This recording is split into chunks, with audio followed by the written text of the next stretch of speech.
Deus abençoe, podem ir lá, a professora já está aí sendo por vocês guiada. Tchau.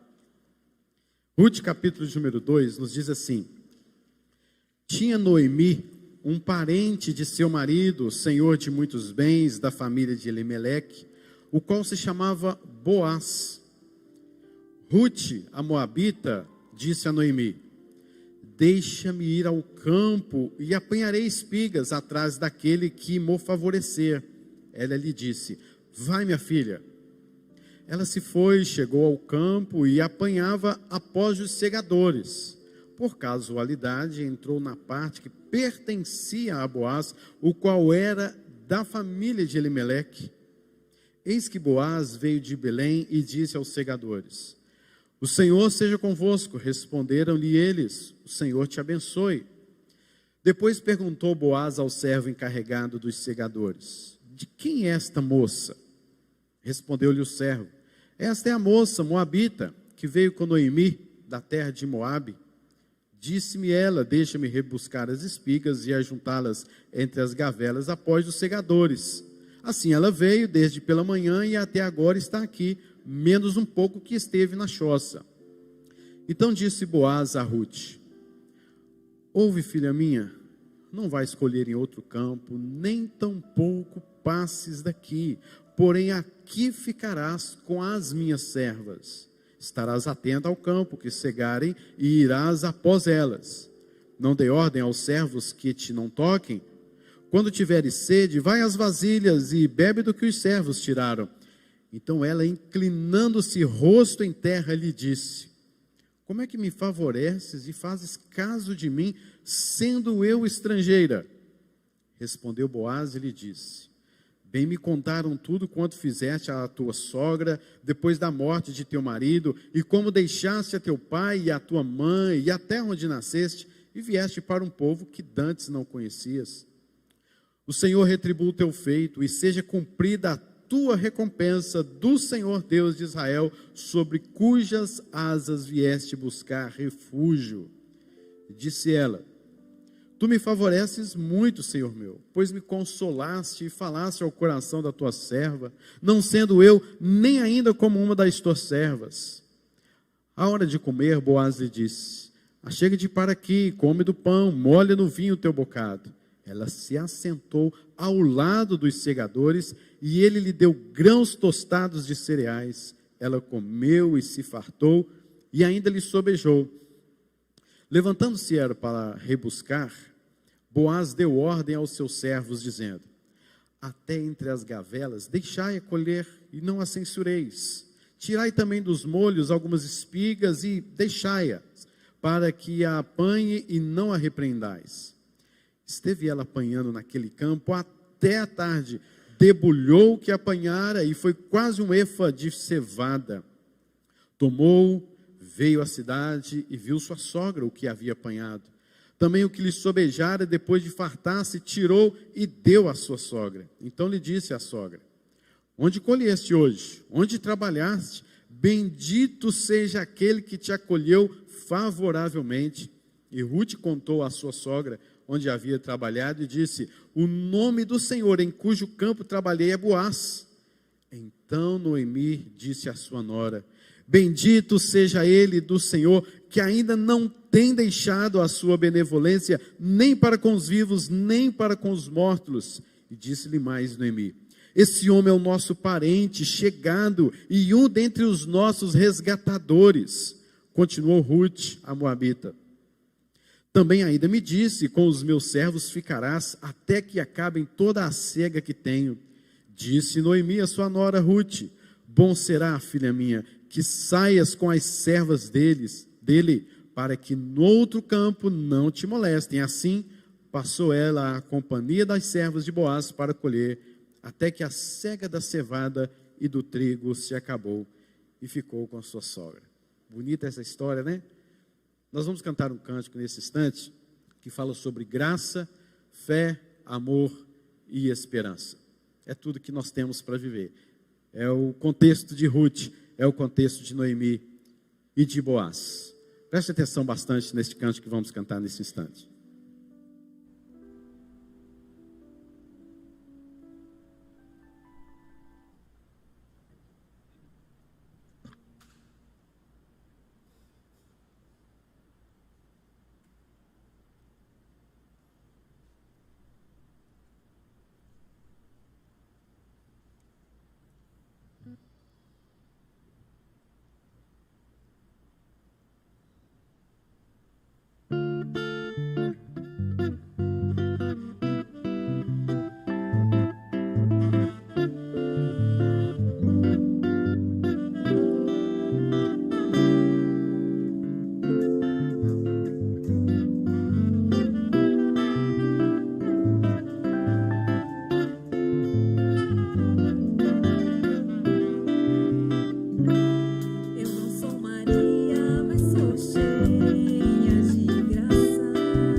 Há muito tempo atrás, um homem estava passando por uma crise terrível financeira e não tinha mais o que e como sustentar a sua casa.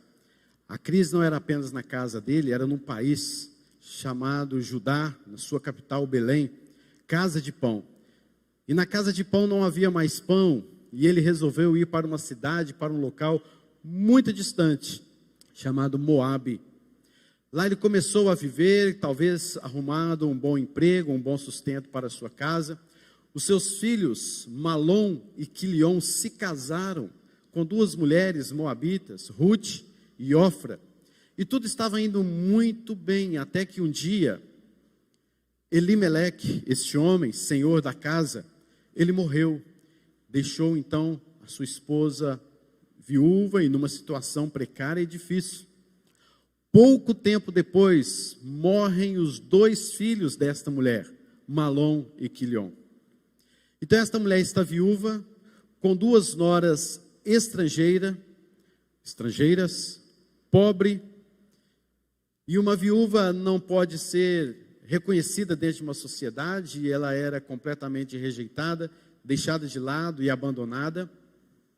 Mas ela resolve então, depois de 10 anos, voltar para Belém, pois ela ouve que na casa de pão, o significado do nome Belém, lá agora tem pão, tem emprego, a mão do Senhor foi retirada sobre aquela cidade, o peso da mão de Deus, o juízo da mão de Deus, e agora Deus com misericórdia está agindo sobre aquela cidade, e Ruth, Noemi, Ofra começam a fazer uma caminhada em rumo a Belém. No meio do caminho, Noemi, aquela senhora, aquela sogra, viúva e pobre, chama as suas duas noras e diz: olha, volte para a casa dos seus pais, vocês não têm nada a ver comigo, vocês não precisam cuidar de mim. Voltem para os moabitas, voltem para os seus pais, vocês não precisam me seguir. Ofra, ainda que insistente, resolveu depois então ir embora para a sua casa, para os moabitas. Já Ruth, a sua sogra, lhe disse: não me instes para que te deixe e me obrigue a não seguir-te. Porque aonde quer que fores, irei eu, e onde quer que pousares, ali pousarei eu. O teu povo é o meu povo, e o teu Deus é o meu Deus.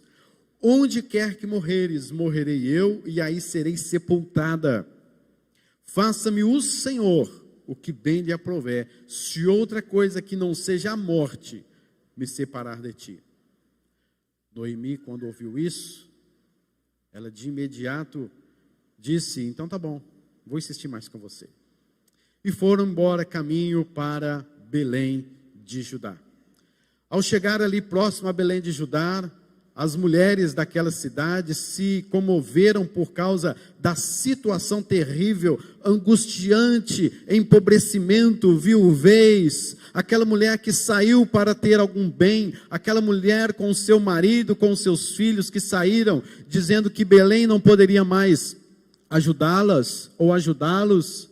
Então agora volta sem absolutamente nada, sem o seu marido, sem os seus filhos, e não pode fazer absolutamente nada. E então as mulheres se comovem, e Noemi disse: não me chame mais Noemi, que quer dizer doce, suave.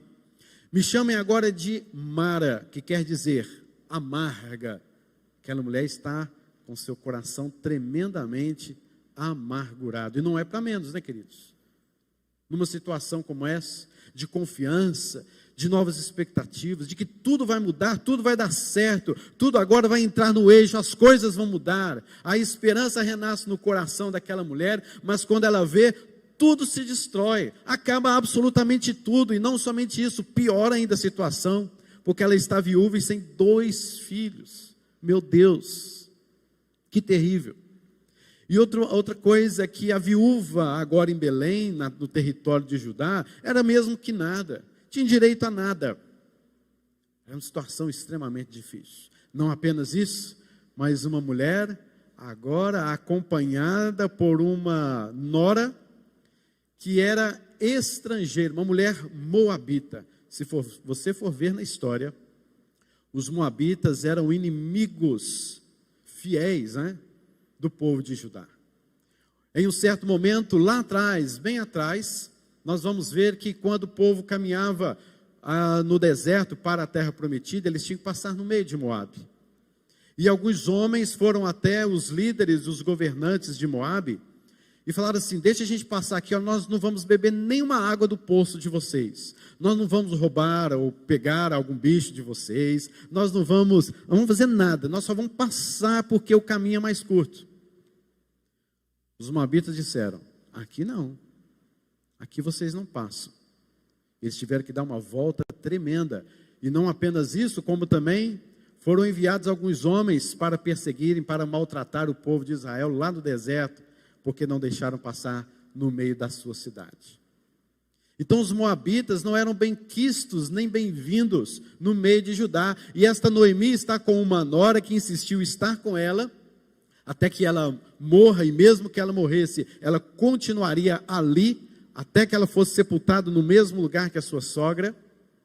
E Ruth tem esta imagem, esta visão nova de um Deus Todo-Poderoso que estava agindo, que agiu na vida de sua sogra Noemi. E ela vai, e elas chegam ali naquela cidade, e Noemi apenas murmurando, dizendo que o Senhor, o meu Deus Todo-Poderoso, me tem dado grande amargura.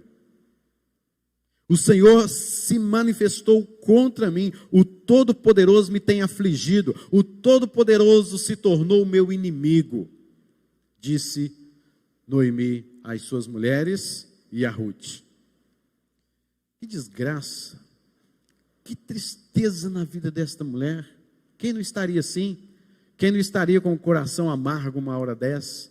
Triste, talvez revoltante, talvez rebelde, talvez dizendo: eu não quero mais esse Deus, talvez duvidando de todas as promessas que Deus havia feito, talvez desconfiando, talvez questionando muitas coisas do que Deus prometeu e fez lá atrás. E ela poderia ter pensado: Deus foi fiel com o nosso povo lá atrás, lá no deserto, na saída do Egito, agora Deus se esqueceu absoluta e completamente de mim.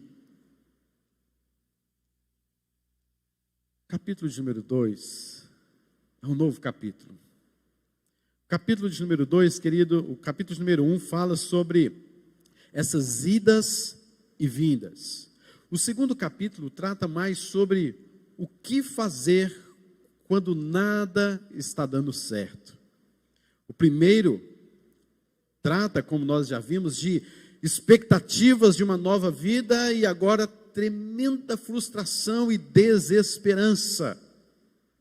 O segundo capítulo que nós lemos trata de esperança, graça, fé, amor, um novo começo na vida. O primeiro capítulo trata de perdição e o segundo de redenção. O primeiro é desolador, o segundo é animador. O primeiro poderíamos resumir naquele versículo, na parte A: o choro que durou uma noite. O segundo capítulo é a parte B deste versículo, é a alegria que veio pela manhã. Noemi e Ruth irão começar a vida do zero. Irão ter um novo começo na vida delas. Mas qual a situação delas? Qual é o raio-x na vida dessas mulheres? As duas viúvas, portanto rejeitadas, deixadas de lado. As duas frustradas, com certeza. Feridas por causa da perda do sogro, do marido. Inconsoladas. Retrato de alguém que seria agora em Belém menosprezado, e no caso de Ruth, além de tudo isso, uma estrangeira. Meus irmãos, nós vamos ver hoje sobre algumas atitudes de um remidor. As atitudes de um remidor.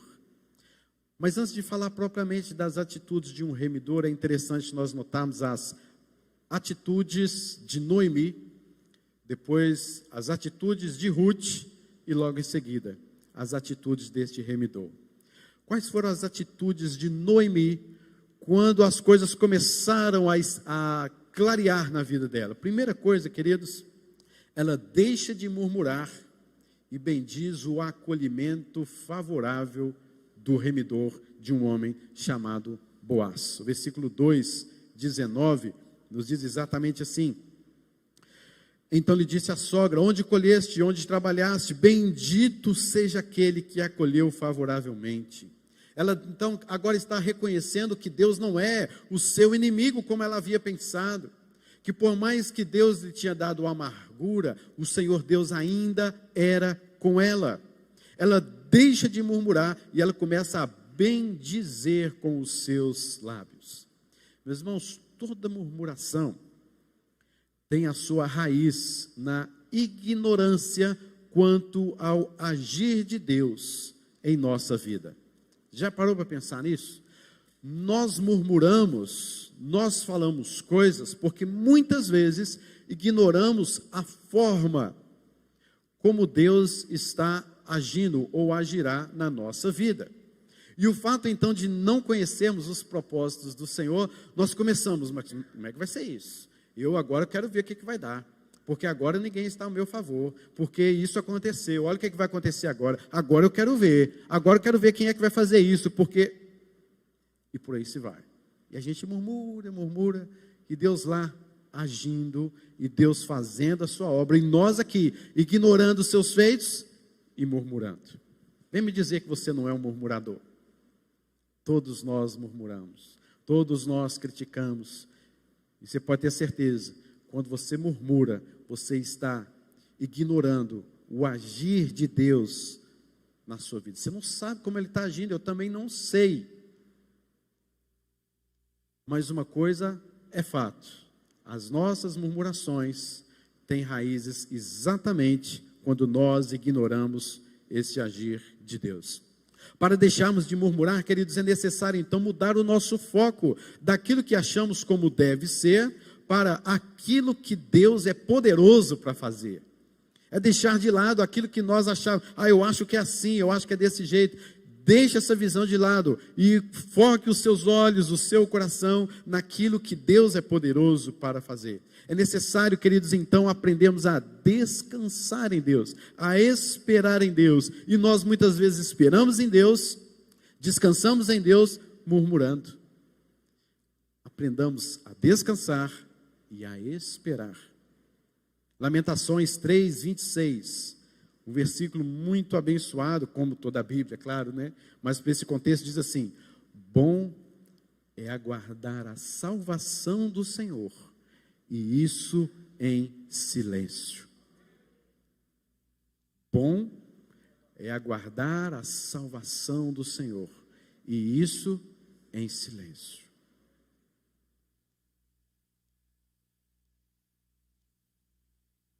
É tão bom ouvir o silêncio, né? É tão bom quando a gente não abre a boca para falar coisas. É tão bom quando a gente não abre o nosso coração para murmurações, para críticas. Esperar a salvação do Senhor, e isso em silêncio. A última vez, queridos, que vemos Noemi, ela está no 1º capítulo, dividindo a sua amargura com mulheres de Belém e culpando a Deus por toda a sua infelicidade e pobreza. Agora nós estamos vendo Noemi bendizendo aquele que lhe foi favorável. Ela saiu da condição de amargurada para uma mulher abençoadora e também abençoada. A cura para esse pessimismo, para essa murmuração, é notarmos a sublime providência de Deus em nossas vidas. Segundo a atitude de Noemi, Noemi reconhece que Deus ainda e nunca a abandonou. Versículo 2, capítulo 2, 20 nos diz: então Noemi disse à sua nora: bendito seja ele do Senhor, que ainda não tem deixado a sua benevolência nem para com os vivos e nem para com os mortos. Noemi vê em Boaz um homem remidor, que o futuro da sua família está nas mãos deste homem rico e gracioso. Gerou então no coração de frustração, de desesperança, de desespero. Fluiu aqui alguma raiz, alguma luz que lhe trouxesse esperança. Sabe por quê? Noemi estava com a sua mente, de uma certa forma, ligada à lei, lá em Levítico. E ela percebeu que na palavra do Senhor, olha só, na lei do Senhor, havia uma saída, havia uma esperança para uma mulher viúva, pobre, rejeitada, como também uma lei para os estrangeiros que estão naquele país, naquele lugar.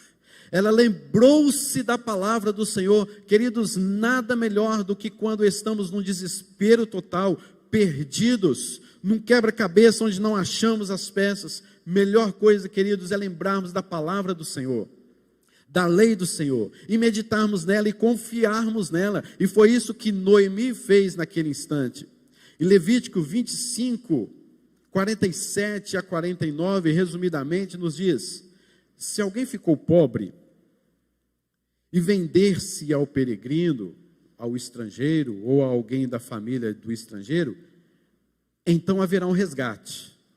Olha onde Noemi foi com a sua consciência, com a sua mente. Haverá um resgate, haverá uma saída, haverá uma esperança. Pode ser um tio, um primo, um parente da sua família. Há então duas coisas aqui fundamentais para entendermos melhor ainda mais essa história, que é a chamada lei do levirato. Levir, com um R no final, na palavra de Deus poderíamos traduzir como um cunhado, ou como um parente próximo. O que significa a lei do levirato? Meus irmãos, se um homem morrer sem deixar filhos, que é o caso que a gente está vendo aqui de Ruth, é o caso que ela morreu, seu marido morreu e ela está sem filhos. Se um homem morrer sem deixar filhos, o irmão ou o parente mais próximo poderia se casar com a viúva e ter filhos com ela. Nesse caso, o parente mais próximo era quem? Boaz. Olha onde esta mulher foi parar naquele dia para colher espigas. E tinha uma outra lei também, a lei do remidor, que a palavra é Goel, que era um parente apto financeiramente para resgatar e restaurar os direitos perdidos por uma pessoa próxima. Noemi traz isso no seu coração. Dentro da lei de Deus, dentro da palavra de Deus, dentro da lei do povo de Israel, o povo do Senhor, havia sim uma saída. E quando você percebe que Ruth vai para o campo e ela volta, diz o texto, que por casualidade ela entrou no campo de Boaz. Tinha, queridos, vários campos, haviam várias fazendas, haviam vários fazendeiros. E ela, na visão humana, na visão de quem escreveu o texto, que possivelmente pode ter sido até mesmo um dos juízes, ou até mesmo Ruth, alguém fala até mesmo de Samuel, mas é algo muito distante. Mas esta mulher, na verdade, ela entrou naquele dia, naquela hora, naquele campo, com o dono que era Boaz. E quem era Boaz? A própria Noemi se lembra quem era Boaz. Esse homem é nosso parente chegado e é um dentre os nossos resgatadores. Queridos, dentro de milhões de possibilidades, essa seria 0,0000000,1 para ela entrar nesse campo desse homem chamado Boaz, e que Noemi, sua sogra, se lembra que era seu parente, e a lei lhe dava a saída para ela. Diante de toda essa situação, diante de toda essa desgraça. Mas quais foram as atitudes de Ruth? Ruth era uma mulher de grande iniciativa. Olha o capítulo 2, versículo 2. Deixai-me ir ao campo. Ela se submete à sua sogra e diz: deixai-me ir ao campo. O que Ruth nunca tinha feito em Moabe, ela se dispôs agora a fazer em Belém. E isso de forma voluntária. Como Moabe foi refúgio, poderia nessa cidade ter muita coisa boa. Moabe foi refúgio para a família de Elimeleque. Quer dizer que lá tinha coisa boa, não é verdade? Ruth era de lá. Mas Ruth, ela deixou seus pais, a sua terra e veio para Belém, e ela foi fazer coisas que ela nunca tinha feito em Moabe. Ela teve que, numa situação da nossa sociedade, ela teve que se rebaixar, ela teve que sair do pedestal, mas ela teve iniciativa. Há pessoas, queridos, que mesmo quando a situação muda em sua vida, não deixam o seu patamar, continuam investindo no seu orgulho, não desce do pedestal, querem continuar do mesmo jeito, do mesmo nível, porque ela tem que dar resposta à sociedade. Eu tenho um nível assim e não admito que meu nível caia. Mas, moço, que orgulho diabólico é esse? Você é gente como qualquer outro. Você veio ao mundo nu e voltará para o mundo nu, sem nada, absolutamente nada. Sairá deste mundo nu. Não vai levar absolutamente nada, mas a gente tem que dar uma resposta à sociedade. A gente tem que dizer que as coisas, eu tenho que continuar andando do jeito que eu sou. Eu não posso fazer isso, eu não posso trabalhar desse jeito, porque o meu nível é outro. Coisa mais antibíblica. Ruth, que nunca precisou disso, agora ela vai recolher espigas. Uma mulher de iniciativa. Deixa-me ir ao campo. Será que você tem dito isso hoje na sua vida? Quais os problemas que você tem enfrentado, que tem talvez tirado você de um certo conforto? Você tem dito, vou ao campo, vou pelejar, vou fazer algo, não posso ficar parado do jeito que eu estou. Mas uma segunda atitude de Ruth é uma mulher sem medo de correr riscos, porque ela estava no meio de homens e os fazendeiros iriam estar ali, ou os segadores também iriam estar ali. Queridos, era tempo dos juízes, lembremos sempre disso, no primeiro capítulo nos fala. Tempo dos juízes, estas leis, porque havia aquela lei de que qualquer espiga, que no momento de serem colhidas, elas caírem ao chão, os segadores não deveriam pegar. Os pobres deveriam ir lá e colher. E também toda a plantação que fizesse confronto com algum outro terreno, com alguma outra fazenda, aquela última plantação, aquela última árvore que deu o seu fruto, sua última plantação, a sua última fileira, eles também não colhiam, deixavam para os pobres, e iriam ali e pegar. Mas era a época dos juízes. E nessa época dos juízes, os segadores não davam liberdade não. Os segadores diziam, some daqui, você não vai pegar isso aqui não. Eu não quero você nem perto aqui da nossa fazenda. Deixar cair alguma espiga para o pobre pegar, se cair, vai lá e pega, coloca no seu molho e vai embora. Ninguém pega fruta aqui, ninguém colhe espigas aqui. Mas era lei, mas era a época dos juízes, de terrível corrupção e rejeição. E Ruth vai ao campo e ela corre riscos, mas ela está ali colhendo, e ela não teve mais a sua mente voltada ao pessimismo de sua sogra, como ela ouvia nos últimos dias, mas ela está ali, querido, submissa, correndo risco, com homens ali, ao seu redor, que poderia abusar dela. Isso não é coisa do nosso tempo somente não, queridos, era tempo daquela época, era coisa também daquela época, em que as pessoas, os homens também abusavam de mulheres, era a época dos juízes, lembrem sempre disso, momento de intensa corrupção. O próprio Boaz, mais à frente, vai falar com Ruth, fique aqui porque eu confio nos meus segadores. Chega para os seus servos, os segadores falam assim, ninguém encosta em Ruth. Olha que coisa boa, né? Que proteção esse Boaz está dando a esta mulher. Mas era uma mulher também humilde, como nós já falamos, era uma mulher que assumiu um papel numa situação difícil. Ela precisou buscar no campo alheio, como estrangeira, como pobre e necessitada.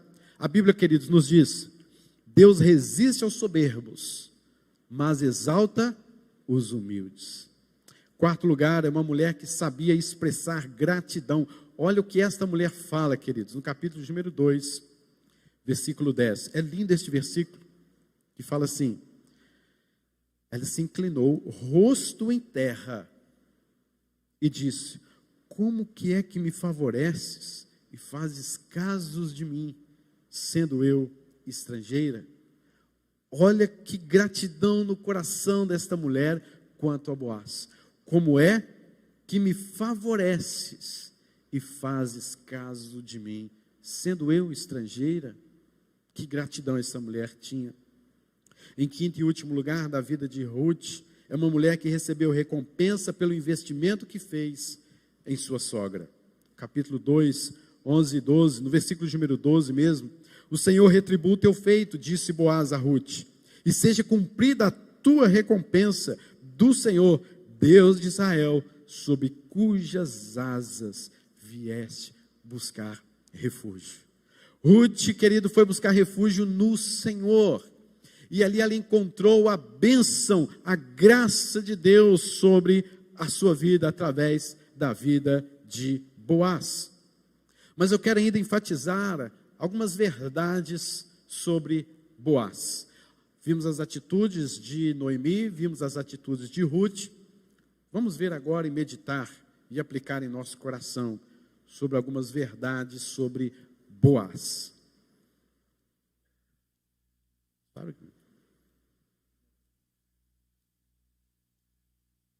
Vamos olhar um pouquinho as palavras também, né?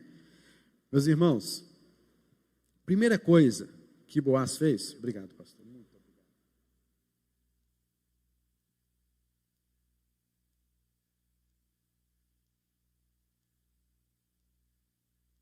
Em primeiro lugar que a gente vê que Boaz foi um rico remidor.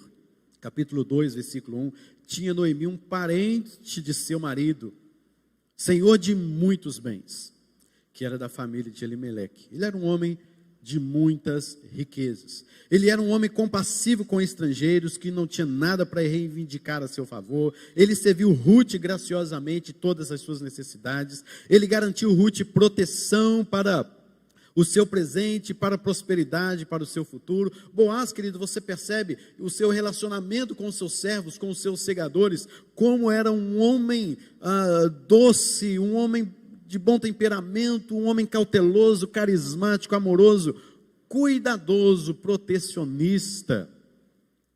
Em segundo lugar, Boaz era então um homem de qualidade muito especiais. Quais são essas qualidades então de Boaz?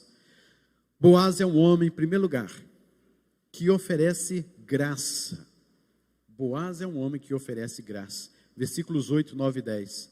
Então disse Boaz a Ruth: ouve, filha minha, não vás colher em outro campo, nem tampouco passes daqui, porém aqui ficarás com as minhas servas.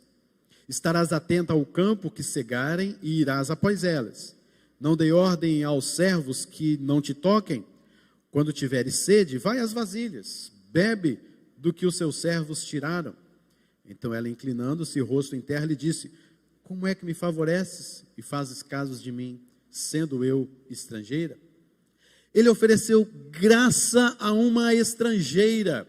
É lógico que Boaz, nos versículos anteriores, ele ouviu dizer sobre a história de Ruth, como ela tratou a sua sogra, como ela deixou o seu país, os seus pais, e agora Boaz está de frente dela, e Boaz lhe favorece graciosamente. E Ruth procurava alguém que lhe mostrasse graça. Graça, queridos, graça é tudo o que eu preciso para viver. Graça é um favor concedido a alguém que não o merece e que não tem como obtê-lo pelo seu próprio esforço. Graça é receber tudo quando não se tem nada para dar em troca. Graça é o amor que paga o preço para ajudar alguém que não merece. E Ruth não poderia reivindicar qualquer coisa a quem quer que fosse. Viúva, pobre, estrangeira, ia reivindicar o quê? Ia pedir a seu favor o quê? E Boaz é um homem que ofereceu graça a esta mulher. Favor imerecido. Alguém que de fato não merece, mas precisa. E com o seu próprio esforço não pode reivindicar absolutamente nada. Em segundo lugar, Boaz é um homem que oferece provisão. Versículo de número 9. Estarás atento ao campo que cegarem e irás após as minhas servas. Os meus servos não te tocarão. E quando tiver sede, pode beber água aqui mesmo. Os seus servos vão tirar água para você. E não somente essa provisão, como vemos no final da história, quanto mais provisão, porque eles tiveram um café muito abençoado, né? Com muita coisa ali, e ela ainda levou para a sua casa e para a sua sogra. Boaz também é um homem que, em terceiro lugar, oferece não somente a provisão, mas a proteção. Não dei ordem aos meus servos que não te toquem. Olha que homem cuidadoso, olha a visão deste homem. Você é a minha protegida, eu estou aqui para te abençoar, você é agraciada, eu darei a você tudo que você precisar, tudo que você tiver necessidade. Eu sei que você não pode reivindicar nada de mim, eu sei que você não tem nada para me oferecer, e eu estou te dando toda a sua provisão, e além do mais, eu vou proteger você todos os dias da sua vida, disse Boaz. Que homem, hein?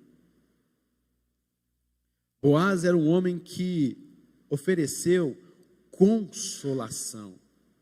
Consolação. Olha o versículo número 13. Ela disse, Ruth, tu me favoreces muito, Senhor meu, pois me consolaste e falaste ao coração da tua serva, não sendo eu nem ainda como uma das tuas servas.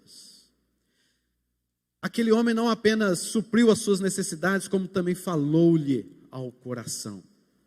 Alguma coisa Boaz falou que deu esperança, que deu força, que abriu o olho de Ruth, que engrandeceu o seu coração, que deu nova expectativa de vida, que abriu a sua visão. Aquilo que estava meio acinzentado começou a ficar colorido demais. Aquilo que estava meio que destruído, Boaz deu esperança, falou ao coração de Ruth, na sua intimidade, no seu canto, do seu jeito, da sua forma, não querendo abusar de Ruth, não querendo fazer cantadas em Ruth, mas como um homem ali, falou-lhe ao seu coração. Ruth não precisava, querido, apenas do suprimento das suas necessidades físicas, ela precisava também de algo que estava dentro do seu coração, ela também precisava de uma palavra.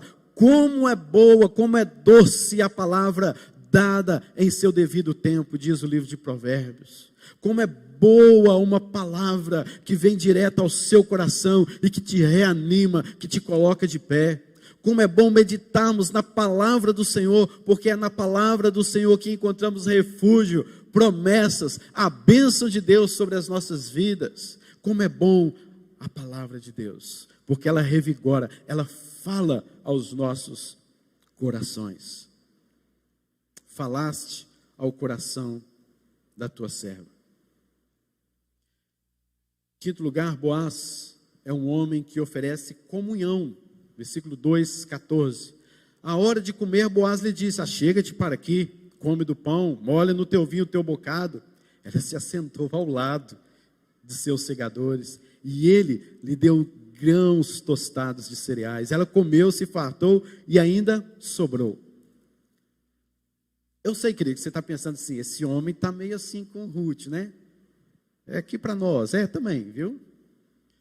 Mas este homem está oferecendo o que há de melhor, está oferecendo comunhão para Ruth, está oferecendo a sua própria mesa, está oferecendo a sua própria intimidade com os seus segadores. Uma mulher pobre, estrangeira, sem nada, rejeitada na vida, está sentada à mesa de um fazendeiro, junto com os seus melhores segadores, comendo do pão, da água, e ainda sobram coisas, e ela leva essas coisas ainda para casa. Que homem é esse? Ofereceu comunhão com ele. Por último, Boaz é um homem que transcende em seus atos de bondade. Versículos 15 e 16. Levantando-se ela então para rebuscar, ela ia buscar as espigas, Boaz deu ordem aos seus servos, dizendo, até as gavelas deixai-a colher e não a censureis, tirai também dos molhos algumas espigas e deixai-as para que a apanhem e não a repreendais. Sabe o que Boaz estava falando aqui? Ele estava dizendo o seguinte, sabe assim, entre as gavelas, quando você colhe ali, fica ali um amontoado de espigas, vocês vão deixar colher, e vocês não vão censurar, vocês não vão fazer com que ela, olha, saia daqui, como era costume de alguns lugares na época dos juízes. Vocês vão também tirar dos próprios molhos daquele ajuntamento algumas espigas, por querer, sabe assim, ó, caiu aqui. Essas espigas, deixa Ruth colher essas espigas. Deixa uma, duas, três, quando for, deixa algumas cair, porque também na lei era assim, você ajuntava. Mais tarde iriam colher todos aqueles molhos. Mas se houvesse espigas caídas, separadas entre um molho e outro, era para deixar. Porque os pobres viriam ali para colher aquelas que estavam entre. Ninguém podia pegar. Mas na época dos juízes, ninguém fazia isso não. Ninguém tinha um negócio desse. Mas no campo de Boaz tinha. Ninguém tinha essa coisa de poder entrar nos campos para colher os frutos. Mas no campo de Boaz tinha. Ninguém podia, ninguém tinha esta intimidade de chegar à mesa do seu fazendeiro, do seu senhor, e comer com ele, mas no campo de Boaz tinha. Ninguém tinha em lugar nenhum o fazendeiro que poderia chamar ao seu canto, à sua mesa, e falar-lhe ao seu coração, e colocar palavras abençoadoras de um novo recomeço, de consolo, de força, de esperança, mas na fazenda de Boaz tinha. Ele não somente ofereceu a Ruth o seu campo, sua proteção, sua provisão, a companhia, consolação, mas também deu ordens aos seus trabalhadores que deixassem porções especiais para ela recolher. Ele foi além do esperado, ele foi além do que aquilo era exigido pela lei. Boaz foi de fato um homem que excedeu em sua generosidade. Que homem é esse, hein, queridos? Que homem é esse? Meus irmãos, estrangeira, pobre, sem nada, viúva, sem crédito, de uma história sem esperança, um quebra-cabeça que não monta, um tapete que é feito e ninguém está entendendo nada do que vai acontecer no final desse tapete, porque está tudo atrapalhado ao avesso. Quem é esse homem que de uma história como essa, sem esperança, começa a transformar numa história empolgante? Ruth, queridos, estava perdida e ela foi achada. Ruth estava morta, sem qualquer expectativa de vida, mas agora tudo se revive em seu coração. Tudo estava cinza e agora ela consegue enxergar o brilho colorido da vida. Estava sem qualquer esperança e este homem chamado Boaz renova as suas esperanças. Este homem não levanta qualquer suspeita, este homem não puxa a ficha de Ruth, este homem não julga Ruth, este homem não traz palavras amedrontadoras, este homem não pergunta absolutamente nada sobre o passado de Ruth, este homem não a acusa, porque afinal de contas era uma moabita, era uma estrangeira, este homem não a resiste, não a rejeita, apesar de ser quem era, este homem não coloca sobre os ombros de Ruth peso a mais. Você é moabita, eu vou colocar um peso a mais sobre os seus ombros. Ele não a condena, mas o seu propósito era de se aproximar dela e ser o seu remidor, e ser o seu redentor, e ser o seu salvador. Meus irmãos, essa história, eu sei que você está pensando, eu sei que está passando na sua mente, essa história não é apenas de um homem chamado Boaz. Essa é a história de Cristo Jesus nas nossas vidas. É a história de Cristo Jesus na sua vida. Essa é a história de Jesus na minha vida. Porque eu era uma Ruth, eu era uma Noemi. E Deus um dia disse, assenta-te aqui. Vamos conversar. E Ele falou palavras ao meu coração, que eu nunca tinha ouvido antes. Ele nunca levantou a minha ficha. Ele nunca me condenou. Ele nunca colocou um peso sobre mim. Ele nunca me disse palavras pesadas, amedrontadoras, como eu sempre ouvia. Ele nunca me rejeitou, apesar de eu ser quem eu era. E o Senhor disse, senta aqui. Lá fora você não escutou nada disso, aqui você vai escutar. Lá fora ninguém ofereceu isso que você tem, aqui você tem. E eu quero te resgatar. Eu quero ser o seu redentor. Essa é a história de Jesus Cristo nas nossas vidas. Eu estava perdido e fui achado. Eu estava morto e hoje eu vivo para a glória do Senhor. E você também. E queridos, Jesus Cristo quer hoje, como Boaz, agir como um Boaz na sua vida. Ele quer resgatar o seu coração. Ele quer resgatar a sua esperança. Ele quer dar-te um novo começo. Ele quer dizer a você: assenta-te aqui. E falar profundamente palavras de consolo, de força e de esperança em seu coração. O que você tem que dar em troca? Nada. Que você não tem nada para dar. E você não tem nada para reivindicar. Filho meu, dá-te o meu coração. É só isso que o nosso Boaz, que o nosso Jesus quer. Dá-te o meu coração. Este é Jesus, Jesus que voluntariamente se encarnou, viveu, morreu, ressuscitou, foi em ascensão ao céu, está à direita, sentado à direita de Deus Pai Todo-Poderoso, de onde há de vir para julgar os vivos e os mortos. Ele fez isso para a glória do Senhor, em obediência a seu Pai, e Ele fez isso para nos resgatar do império das trevas e nos colocar no reino do Filho do seu amor. Amém, queridos? Amém. Graças a Deus. Esse é o nosso Deus. Esse é o nosso Jesus. Confia, ainda que tudo esteja atrapalhado na sua vida, como na minha também já teve, está muitas vezes. O Senhor está conosco. O Senhor não nos abandonou. O Senhor está construindo a nossa história. Não são coincidências, não são casualidades. O Senhor está agindo. Não murmure, descanse, espere nele. O mais Ele fará. E Ele te chamará. E você estará perto dele. E Ele de você. E Ele te redimirá. Porque Ele o ama. A partir dessa história, nasce o Natal.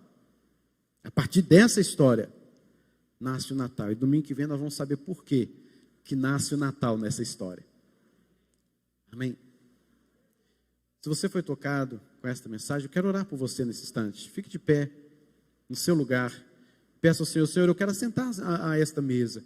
Eu quero rebuscar espigas. Eu quero que o Senhor me dê o sustento físico das minhas necessidades, sim, mas eu quero que o Senhor fale no meu coração também.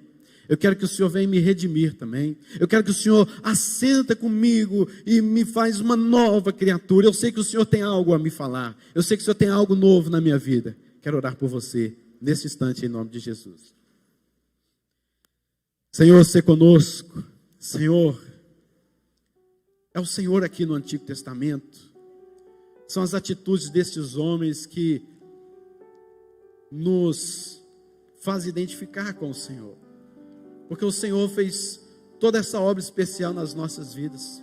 E eu peço ao Senhor que nesse instante, se alguém, Deus, aqui nesta noite, em nome de Jesus, que não reconhece o trabalho de Boaz na sua vida, que ainda, Deus, não foi para os campos rebuscar espigas, a se humilhar e esperar na bondade e na misericórdia do Senhor, que seja esta noite, em nome de Jesus, a irmos para os campos e buscar refúgio, e nós encontraremos somente o Senhor, porque o Senhor é o único caminho, a verdade e a vida. Fale profundamente conosco, fale aos nossos corações, supre nossas necessidades, supre as nossas necessidades espirituais. Nós precisamos de uma palavra do Senhor, nós precisamos de um mover do Senhor sobre as nossas vidas. Dá-nos esperança, Senhor. Tira de nós a visão de cinzas, coloque em nós o brilho da Tua palavra, da Tua presença em nossas vidas. Fortalece o nosso coração e te agradecemos por todos os Seus desígnios para conosco. Graças te rendemos por tudo que o Senhor tem feito em nossas vidas. Sê conosco, em nome de Jesus. Amém. Ainda de pé, vamos cantar um cântico ao Senhor.